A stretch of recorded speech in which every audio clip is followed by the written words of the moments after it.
네, 안녕하세요. 디지털 목자. 오늘도 기도원에 왔어요. 금요일날 우리 그 집에서 우리 그 권사님 모임이 있어갖고 그 모임을 뭐 1박 2일로 이렇게 한대요. 워낙 뭐 총괄 뭐 팀장 비슷한 걸 맡아가지고 그래서 또 그러지 않아도 제가 기도원에 좀 자주 왔으면 좋겠다 이 생각을 하면서도 기도원에 자주 못 왔었는데 이번 기회에 이제 기도원에 왔습니다. 어디 한번 여기 제 스마트폰으로 한번 찍어보고 있어요. 야, 이렇게 뭐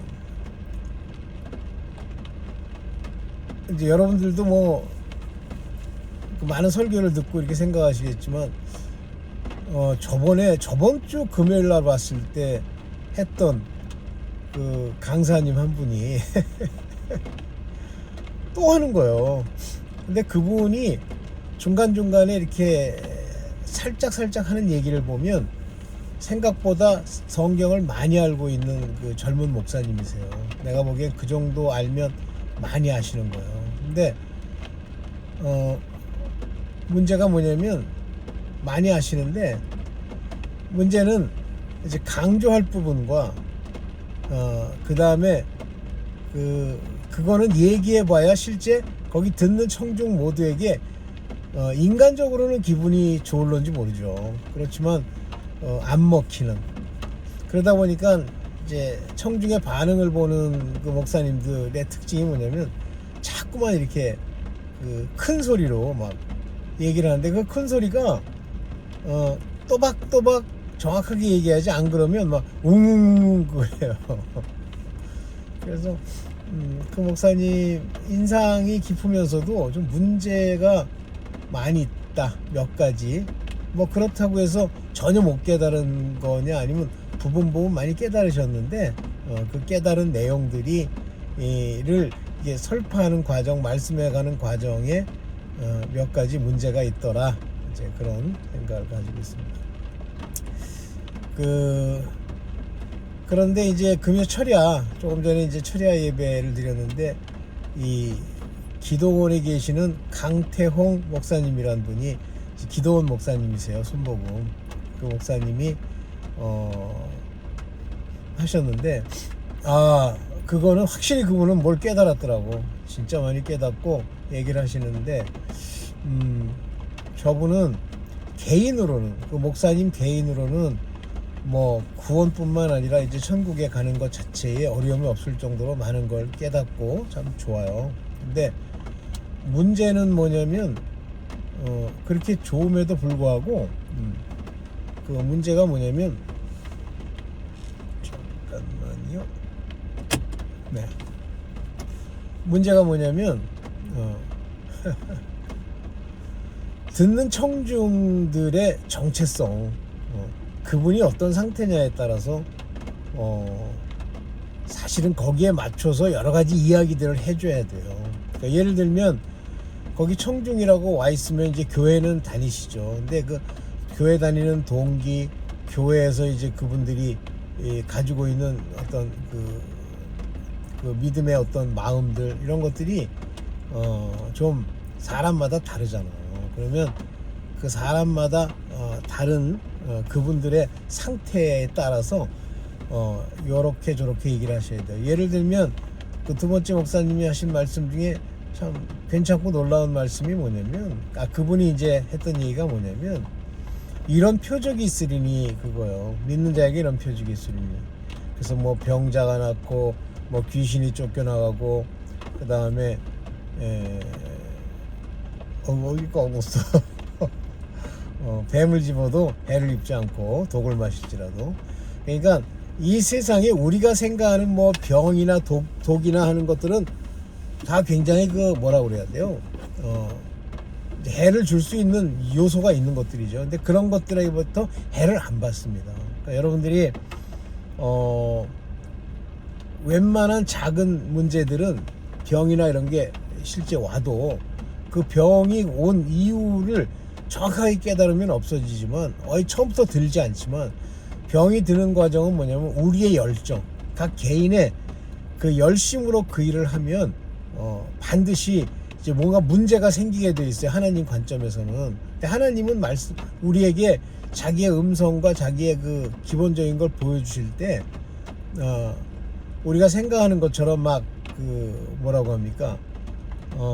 말씀을 막 주시고 생각을 주시고 이렇게 해서 끌고 가는 경우도 있지만, 아닌 경우에는 직접 교훈을 주세요. 그거는 그분의 정체성이 하나님의 온전하신 뜻을 완전히 이해하지 못했을 때 그런 현상이 생깁니다. 여러분들도 마찬가지예요. 신앙생활하면서 지내다 보면 어려움이 오고 또 몸에 병도 오고 이러는 이유는 뭐냐면, 여러분들을 깨닫게 하기 위한 일종의 고난이요 징계세요. 그래서 그 고난과 징계를 여러분들이 이해하고 깨달으면 상관없습니다만, 그렇지 못하면, 잘못하면 그걸로 인해서 데미지도 많이 받죠. 하여튼 그런 얘기를 이렇게 듣고 제가 이제 기도도 하고 뭐 이렇게 하면서 아주 좋은 시간을 갖고 있어요. 제가 오늘 기도원에 와서 이렇게 했던 내용들을 여러분들한테 좀 구체적으로 자료를 만들어서 같이 얘기를 해야 되겠다라고 합니다. 오늘은 이제 요 부분만 얘기하고 맞출게요. 정체성이라고 하는 건 그러니까 여러분들이 이제 그 목사님들이 하는 얘기를 이렇게 들어보면 모든 사람을 다 똑같이 치는 거예요. 근데 그렇지 않아요. 우리가 당장 알곡과 쭉정이가 있고 또 가라지가 있잖아요. 근데 가라지는 안 믿는 자들이에요. 그거는 어떤 연유로, 뭐 예를 들면 내가 이제 사단이 저걸 보내야지 그랬더니 그 사람에게 가서 너는 내 종이야, 가서 교회를 회파해, 이렇게 하지 않아요. 그에게도 광명의 천사 의를 행하는 것처럼 마음을 주고 갑니다. 또는 그가 필요한 걸 얻기 위해서 하나님 뿐이야 이렇게 얘기해서 보내요. 그런데 그는 정체성상으로 하나님과 관계가 없는 자예요. 근데 하나님과 관계가 없는 자가 그런 식으로 이제 와서 그 교회를 다니면서 자기가 가지고 있는 인간적 가치들, 인본의 가치, 자기 악한 것들, 구습 이런 거를 그 교회에다 마구 풀어놓는 거예요. 분란을 일으키고 비판하고, 비판도 맞는 비판이 아니죠.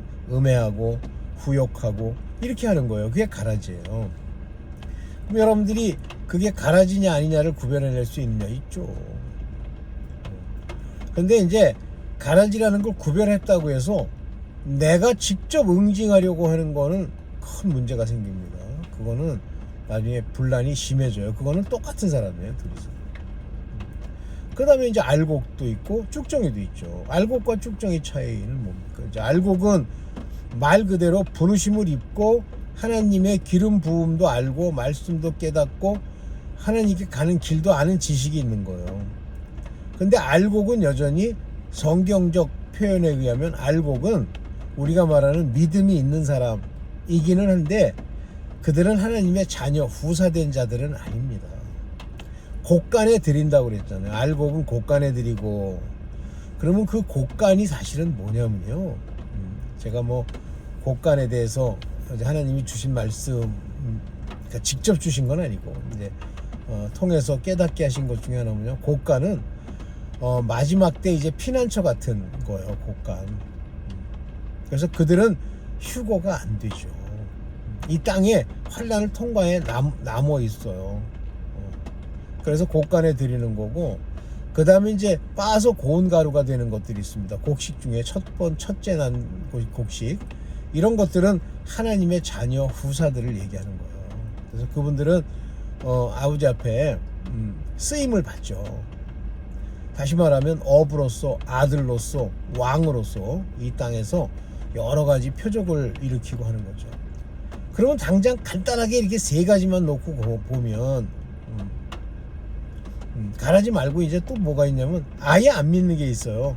페이건, 완전히 뭐 하나님과 관계없는 이방의 사람들, 뭐 대개 뭐 로마 황제 뭐 이런 것들이죠.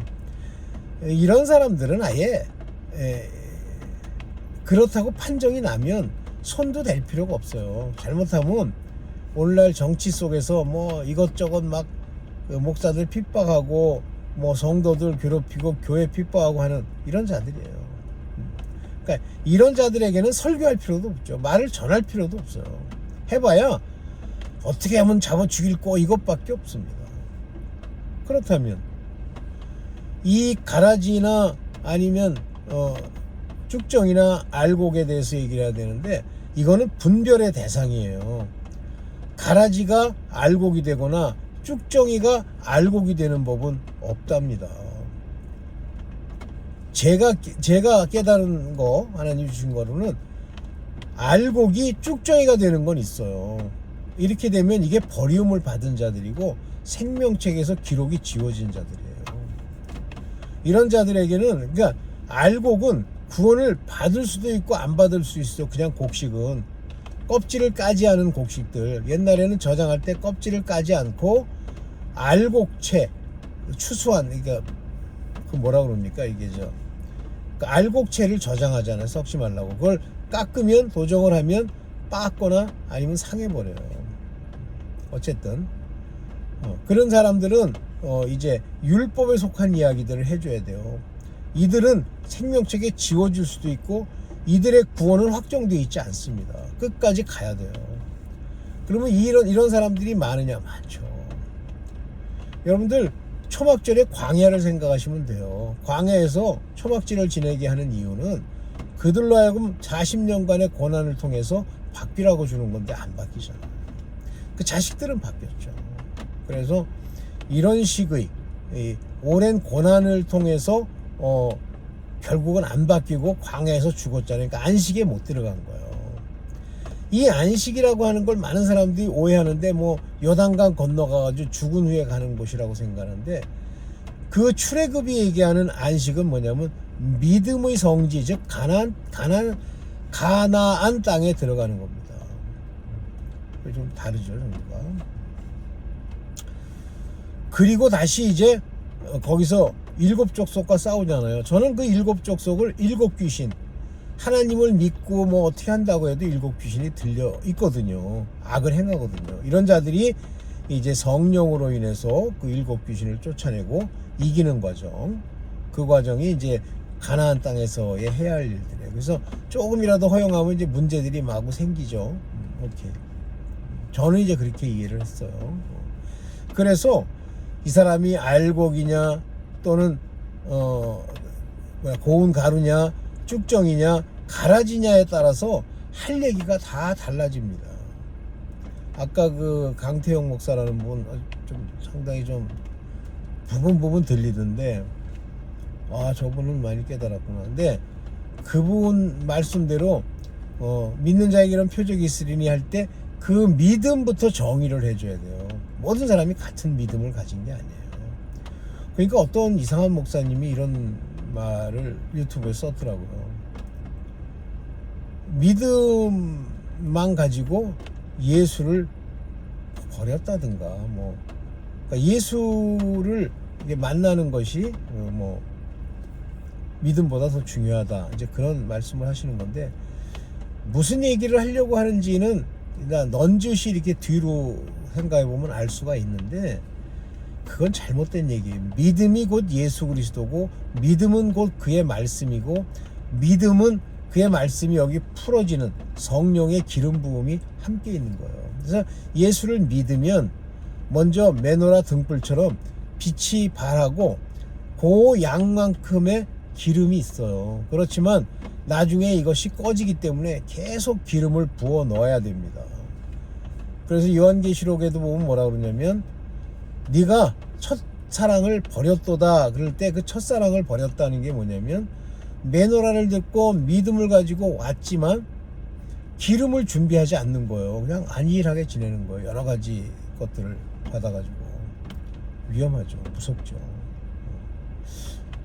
그렇습니다. 그래서 지금 제가 차에 와가지고 이제 충전을 좀 하려고, 이게 패드가 충전이 안 돼. 그래서 충전하려고 충전기를 샀나 하고 봤더니 충전기를 집에 놓고 온 거야. 다음 주에도 또 올 건데, 다음 주에는 충전기를 꼭 가져와야죠. 네, 오늘 길게는 못하고 요 정도만 차에서 찍어보려고 했고 찍었습니다. 그래요 여러분들. 또 제가 이제 토요일날 내일 갈 건데 토요일날 가면 다시 여러분들한테 이제 영상을 찍어서 올릴게요. 네 감사합니다.